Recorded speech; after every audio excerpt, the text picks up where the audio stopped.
Wala pa akong nakita na merong 1,000 or 100,000 views na 0 dislikes. Meron at meron yan yung tipong kahit wala kang ginagawa, ayaw nila sa'yo, di mo alam kung bakit. Wala, si Tony tsaka si Angelo nagvo-vlog na, no trip nitong dalawa.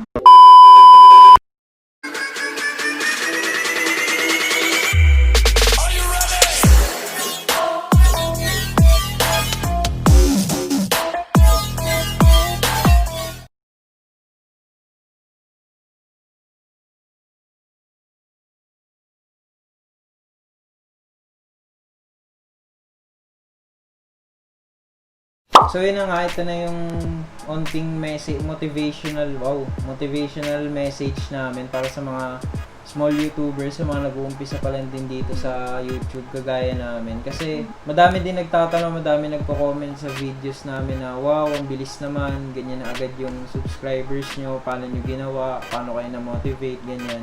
Kagaya nung sinabi ko dati, dun sa tips kung paano mag-grow yung channel, ito yun, panoorin nyo din. Grind lang kayo ng mag-grind sa araw-araw. Mag-upload kayo palagi ng videos kung di nyo kaya ng daily vlogs. Kasi kami hirap din. Siyempre, ikaw kami gagawa ng video tapos i-edit namin sa gabi. Makukuyat ka, di ba? Pero hanggat kung kaya every other day or sa isang linggo, 2 beses, mag-upload kayo ng mag-upload.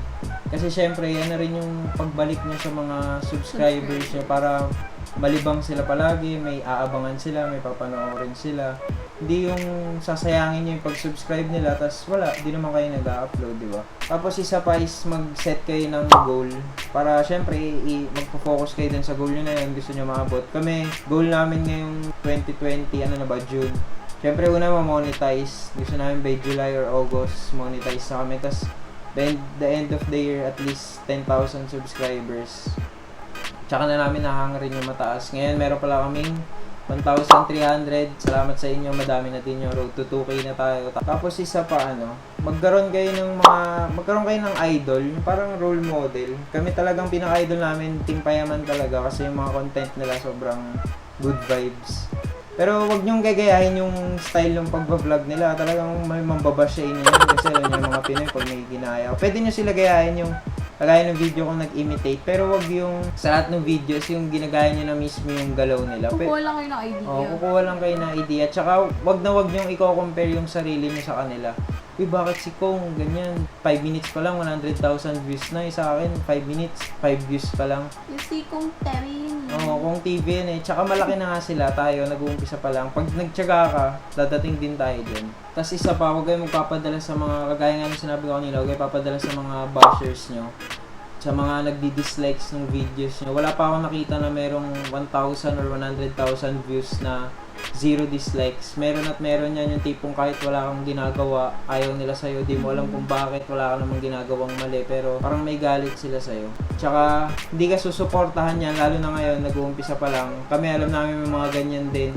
Dami silang nasasabi sa amin na si Tony tsaka si Angelo nagvo-vlog na, trip nitong dalawa. Parang alam mo yun, pag nag-post ka sa Facebook, di nila i-like, di nila i-share. Di naman sa naiinggit, pero pag kayong mga sikat na vlogger, di ba, automatic share sila. Pero pag sa'yo, parang wala pa silang pakialam. Pero pag dumating yung time na sikat ka na, bigla nilang sasabihin, ay si Tony, si Angelo, kaklase ko yan eh, tropa ko yan eh, ganyan yung mga Pinoy. Kaya patunayan nyo sa kanila na yung mga iniidolo nila na naabot yun, kaya nyo ding abutin. Kumbaga, gawin nyo silang motivation talaga, yung mga hate. Yun lang talaga masasabi, gawin nyo silang motivation. Kasi ito nga, meron ako nakita sa Facebook, sinare ko siya, ito, ayan.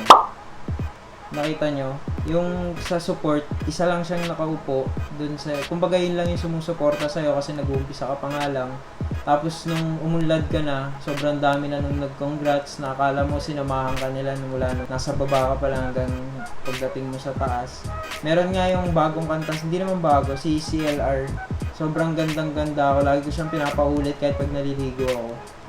May line doon na asan kayo nung kami ay humahasel. Kasi karamihan ngayon sa mga tao, parang andyan lang sila kapag nasa taas ka. Pero pagka nag-uumpisa ka pa lang or nasa baba ka, wala silang pakialam sa'yo. Tsaka pag nag-i-start ka sa pag-vlog, parang ang dami ng taong, uy, vlogger. Parang, anong tawag sa ganun? Anong tawag doon yung parang pang-aasar yung pagsabi nila. Parang sarcastic yung pagsabi nila. Kasi ito pa, nakita ko din sa Facebook, lalagay ko din dyan sa screen. Everyone was a beginner. The manager was once a cashier. The owner was once an employee. The master was once a student. The head chef was once a trainee. The superstar was once a nobody.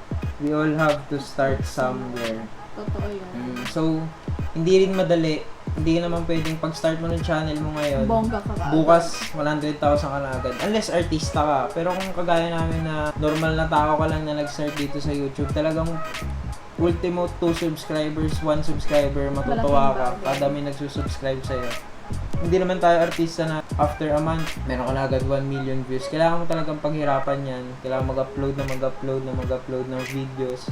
Hindi pwedeng bigla ka na lang big time, di ba? So yun nga, sa mga small YouTubers na kagaya namin, sana nakatulong kami sa inyo. Sana yung mga message namin magbigay inspiration din sa inyo, ma-motivate din kayo na magtuloy-tuloy dito sa YouTube para syempre sama-sama din tayo. Hindi naman pwedeng kami lang iaangat, kailangan kasama din namin kayo umangat dito. Ikaw, ano sabi mo, girl? Let's do this. Yan, di ba? Tuloy-tuloy lang.